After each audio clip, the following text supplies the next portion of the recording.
So pay attention. All these vehicles have been sitting here that entire time, just for the privilege or the opportunity to sit at that light for that entire time. Okay? So out of all those vehicles, one has turned. And chirping the tires, by the way. If you're in that much of a hurry, buddy, you should have already turned at the roundabout and went to the highway. You would have already been there. And that's going to be the whole point of this video. We're going to let this dash cam play out right now. But we've got at least 6, possibly 8 cars in front of us. And if any of them, I repeat, any of them turned left, they could have been on Hyde Park Road already. They could have turned at the roundabout at Sunningdale Road, and they would have been on a road that is 10 kilometers an hour faster than this one, because the speed limit's 90 over there. This guy's passing with no turn signals, no nothing. So the speed limit over on Hyde Park Road, which is the next one to the left of us, or the west of us, is 90 kilometers an hour. It has 1 possible stop on it compared to 3 on this road, one of which we just sat at. Wow, they are going nowhere near the speed limit. I'm being generous at 75. And as you can see, no one, oh geez, now we're doing 70. And they're impeding and et cetera, et cetera, et cetera. Sorry, I'm losing my train of thought here. So if any of them turned left, they could have already been on the road that they were probably going to turn to, you know. And then if they're going right, well, they could have been on the highway and, you know, again, could have already been there, just like that Golf that was in a hurry, you know. Just amazing, because I'm actually 45 minutes early and it doesn't seem to make a difference. Wow. Look where traffic is. So in that scenario, I am not the problem. They are not the problem. You are the problem. SUV just rolling right through the stop sign again. Trying to take these little shortcuts. I'm doing the quote unquotes that really are not shortcuts. And that's the problem here too. If any of them turn, well, first of all, they're making my point, but second of all, they could have went down a faster road that's also safer. You know, we've caught people that have flipped their vehicles on this road, especially in the wintertime. Wintertime, this road is not plowed and it is not salted, period. We documented that every single year.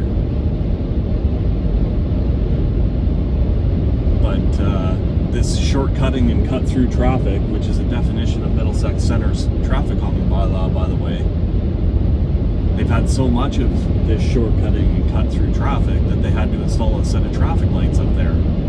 There's no traffic on this road. How many houses have we passed so far? That's right, 0. We have passed 0 houses on this road. We have passed possibly 3 farms. That was one right there, and it's just a grain silo.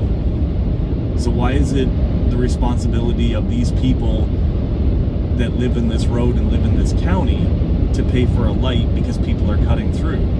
Did I forget to mention that I live on this road and my destination is the end of this road? The crow doesn't fly that straight, my friends. It just doesn't.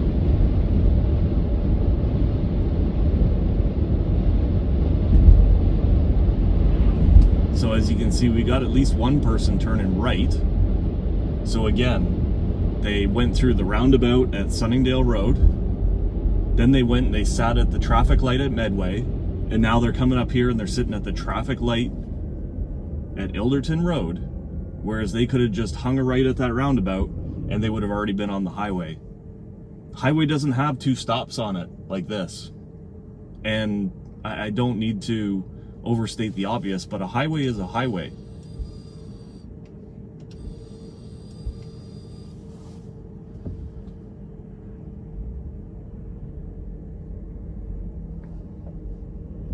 Yep. So you could have already been at your destination, but instead you came and you clogged up this road and you sat at 2 traffic lights. That's at least 4 minutes that you just burned doing nothing.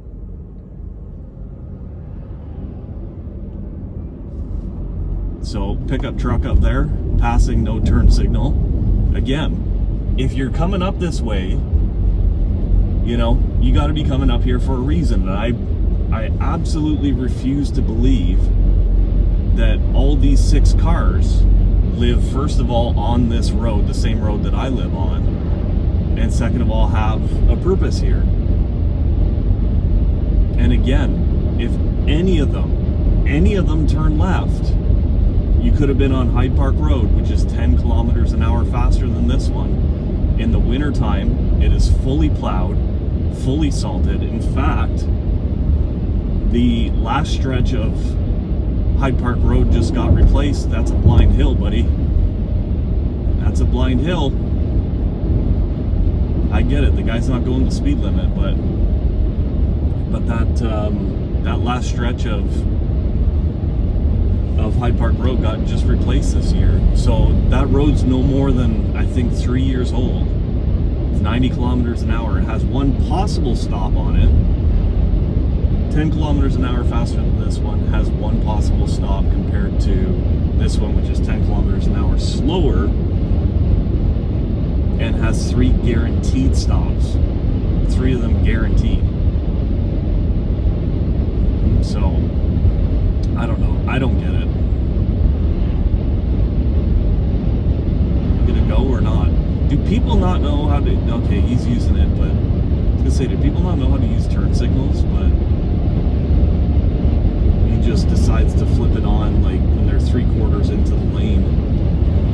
Signal's already on. Passing. Signal's already on. Getting back. It's not hard.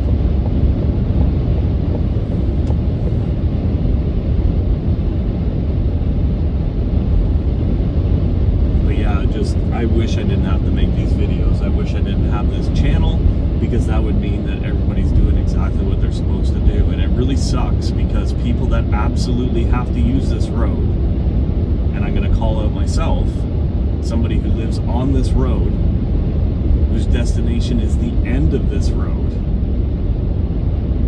right? And I'm the one that really has to pay for everybody else's stupidity. And again, this road is not plowed in the wintertime, and we've caught, I don't know how many people on this channel. You can search it. Accident Wonderland Road would be a good place to start, where we've seen people that have run themselves off the road because, first of all, they're not prepared for it, but second of all, they use this road, you know, as a quote-unquote shortcut, and then all of a sudden inclement weather comes in and they get caught. But it's amazing how much traffic disappears once that weather comes. You know, here we are at 7 o'clock in the morning, we've got 8 people that were on this stretch of road, but if it's snowing, all of a sudden it's a ghost town. Right? Like, if this road is snow covered, it's a ghost town, and then you get the odd one that still has to come up here, even though they're not prepared, and they're doing 30, 35 kilometers, when the conditions really call for about 60, 65. You know? It just, again, it really sucks that someone who absolutely has to take it... I have alternatives, but the alternatives are slower, out of the way, and are not on the same road that I live.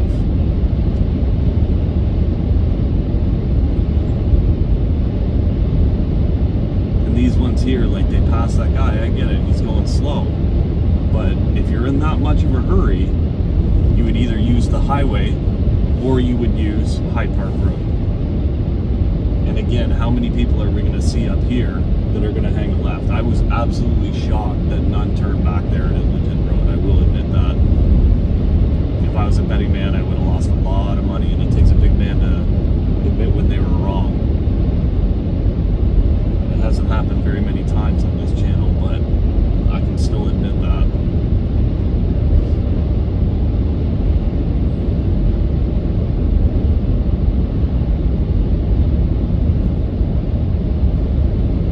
So if any of them turned left, that means that they sat on this road doing 10 kilometers an hour slower, and they sat at 2 traffic lights, and they did that just for the privilege of sitting at 2 traffic lights, congratulations, 100% of traffic going that way. Just prove my point. You could have already been there, people. Could have already been there.